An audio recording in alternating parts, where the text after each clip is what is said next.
ఋషి కరీం గారిని first time చూస్తున్నాను. ఎందుకంటే నేను మహారాష్ట్రలో భివండిలో ఉంటాను. నేను జనగామ జిల్లా మా ఊరు దగ్గర కాబట్టి నేను హైదరాబాద్ వచ్చాను కాబట్టి స్పెషల్గా ఈ కార్యక్రమానికి నేను యూట్యూబ్లో చూసి రావడం జరిగింది.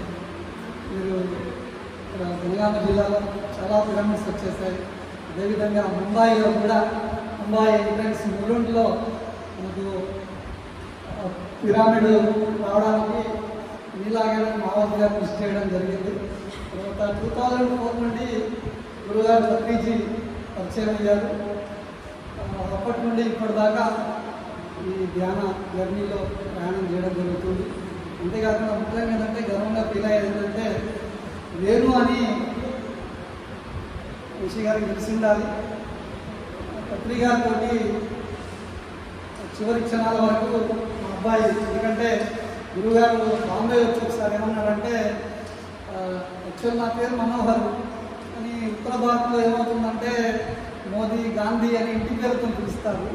నేను చేసేది అక్కడ మెడికల్ ప్రాక్టీస్ కాబట్టి మా ఇంటి పేరు పాము, డాక్టర్ పాము సార్ అంటే that is my brand name. ఇలా మనం పత్రిక అనుకుంటాము. అక్కడ ఒక రోజు ఏమన్నంటే వేరు నాకు ఇచ్చేయాలి. నేను అలానే పరిచయం అయిపోతుంది.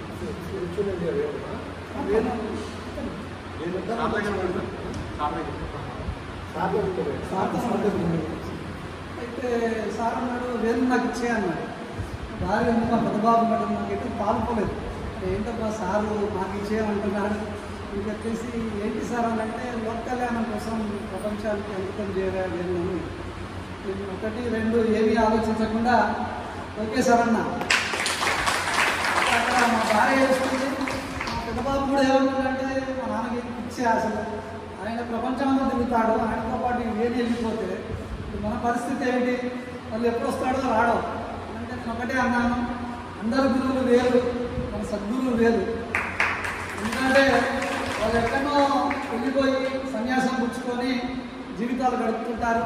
గురువుగారు ఏమంటారంటే సంసారంలో ఉంటూ నిర్మాణంలో ఉండమన్నాడు. కాబట్టి నేను వేరు సార్కు చెప్పడం జరిగింది. నేను చివరి క్షణాల వరకు సార్తోటే వేరు ఉండడం జరిగింది. అంటే ఆ వేరు అని అనుకున్నప్పుడు 2012 అనుకుంటాను. నేను ధ్యానమా చక్రం కట్టాల్లో మాట్లాడినప్పుడు నాకు ఇలా అనిపించింది, ధ్యానమా పత్రిజీ గలము నుండి జాలువారు వేరు గానమా. ఆయన పెదవుల మధ్య ఉండేది మురళి. అయితే ఆ మురళితో పాటు మా వేరును కూడా అక్కడ వెంట తీసుకోవడం నాకైతే ఇక్కడ చాలా ఆత్మబంధువులందరూ చూసిన తర్వాత చాలా ఆనందం అనిపిస్తుంది. ఎందుకంటే ముఖ్యంగా సత్యనారాయణ గారు మన గురు పౌర్ణమి రోజు నాకు ఇక్కడ కట్టాల్లో కలవడం జరిగింది. జనగామలో ఇంత అభివృద్ధి చెందుతుందంటే ఇది మా జిల్లా, మరి కడవండి మా జిల్లా. తర్వాత యాగలక్ష్మి గారు సిద్ధులగుట్టులో ఎప్పుడు అన్నదానం కోసం ఏదో బియ్యం వగేరా సరఫరా చేస్తుంటాను. అంటే మన వాళ్ళు ఇంకా చక్కగా ఇక్కడ ధ్యానం చేస్తూ అందులో తెలంగాణలో శాకాహారులుగా ఉన్నారు. కాబట్టి మీ అందరికీ మనస్ఫూర్తిగా ధన్యవాదాలు తెలియజేస్తున్నాను. ఎందుకంటే మహారాష్ట్ర పుణ్యభూమి సార్, మహారాష్ట్ర పుణ్యభూమి, అక్కడ శాకాహారులు మార్చడంలో ఇబ్బంది లేదు. కానీ తెలంగాణ ఆంధ్రలో ఒకట పత్రిజీ గారు కర్నూలు నుంచి ప్రారంభించి అందరినీ శాకాహారులుగా మార్చారంటే పత్రిజీ గారికి ఒకసారి గట్టిగా చెప్పడం కొడదామా. అంటే సార్ స్పీచ్ ఉంది. ఎందుకంటే నాకు కూడా ముంబైలో సార్ వచ్చిందంటే ఈ మైక్ పట్టుకుంటే తెలుగు, మరాఠీ, హిందీ, ఇంగ్లీష్లో అనర్గా మాట్లాడడం ఒక అలవాటు. కాబట్టి నా అలవాటును తగ్గించుకొని మ్యాక్సిమంగా సార్కు అవకాశం ఇవ్వాలి. నాకు ఈ అవకాశం ఇచ్చినందుకు ధన్యవాదాలు తెలియజేసుకుంటూ థ్యాంక్ యూ.